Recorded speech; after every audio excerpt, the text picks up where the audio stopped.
Halo guys, selamat datang kembali di channel saya, Hengki TV. Bercanda.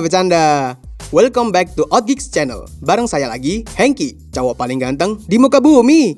Tanggal 24 Maret, 76 tahun yang lalu, sebuah peristiwa bersejarah terjadi di salah satu wilayah di Indonesia. Sebuah kota di bumi hanguskan tanpa sisa demi mencegah para penjajah membangun kembali markasnya.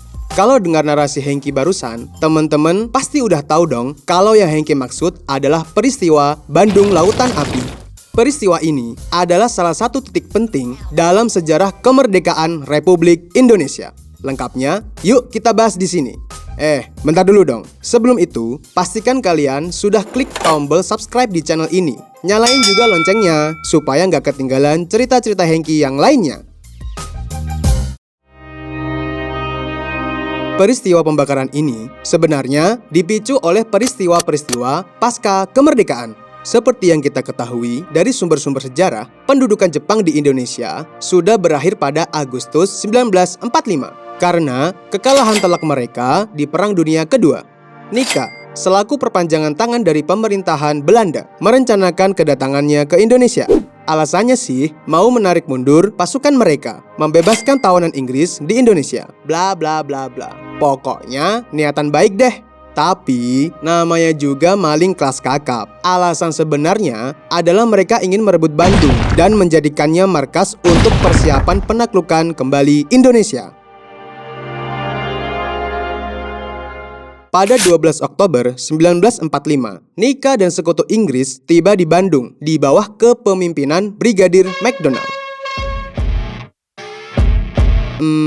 Bukan McDonald yang burger itu ya guys, beda. Hehehe. Lanjut lagi, pasukan ini juga mengeluarkan ultimatum alias perintah diplomatik mutlak yang biasa digunakan di situasi peperangan. Mereka mengultimatum warga untuk menyerahkan senjata mereka kepada pihak sekutu. Karena nggak terima, Tentara Keamanan Rakyat alias TKR melakukan perlawanan dan bentrokan pun terjadi. Berbagai perlawanan terhadap sekutu terjadi secara sporadis di berbagai wilayah di Bandung.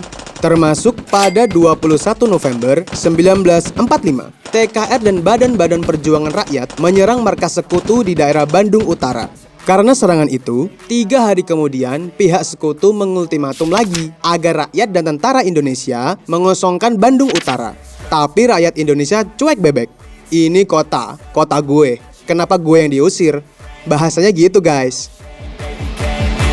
Karena nggak digubris dan terus melawan sekutu, pada 23 Maret 1946, sekutu kembali mengultimatum agar rakyat dan tentara Indonesia mengosongkan Bandung Selatan.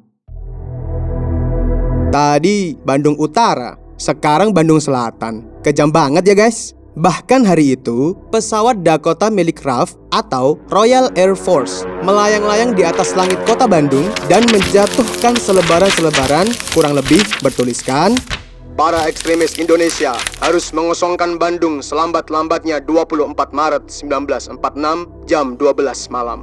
Dan mundur sejauh 11 km dari tanda kilometer 0. Khawatir terjadi pertumpahan darah yang melibatkan warga sipil, pemerintah RI melalui Perdana Menteri Sultan Syahrir dan Komandan Divisi 3 TRI Kolonel Abdul Haris Nasution memerintahkan agar warga Bandung dievakuasi. Akan tetapi, lewat rapat Majelis Persatuan Perjuangan Priangan atau MP3, disetujui bahwa evakuasi akan dilakukan sambil membakar habis kota yang ditinggalkan.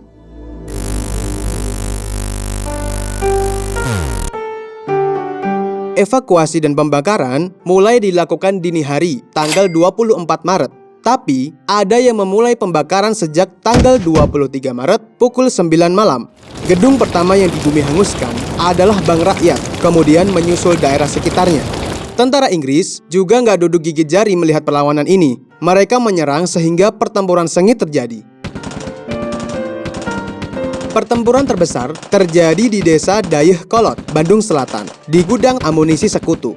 Muhammad Toha dan Muhammad Ramdan, 2 milisi Barisan Rakyat Indonesia, diberikan misi untuk meledakkan gudang tersebut dengan dinamit.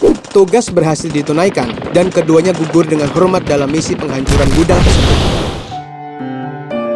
Pada awalnya, staf pemerintahan Kota Bandung ingin menetap bersama para pejuang untuk mempertahankan kota tersebut. Namun, demi keselamatan mereka, para staf ikut rombongan evakuasi pada pukul 9 malam tanggal 24 Maret. Pada pukul 12 malam, tanggal 24 Maret 1946, sekitar 200.000 penduduk sudah dievakuasi. Kota Bandung telah kosong. Namun, api masih membumbung tinggi, sehingga Bandung disebut sebagai kota lautan api. Peristiwa bersejarah ini diabadikan lewat lagu Halo Halo Bandung dan Tugu Monumen Kobaran Api yang dibangun dekat dengan alun-alun Bandung. Guys, sejarah ini menunjukkan keberanian dan keikhlasan para pejuang kemerdekaan pada masa itu, di mana mereka rela meninggalkan rumah, harta, bahkan mengorbankan nyawa demi mempertahankan jengkal tanah air kita. Tuh kan, Hengki jadi terharu. Respect untuk para pahlawan kita.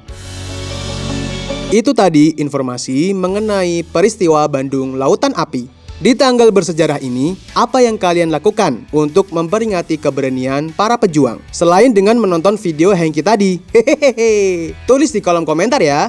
Jangan lupa tinggalkan jejak berupa subscribe, like, komen, dan share ke sosial media kalian. Sampai jumpa di video selanjutnya.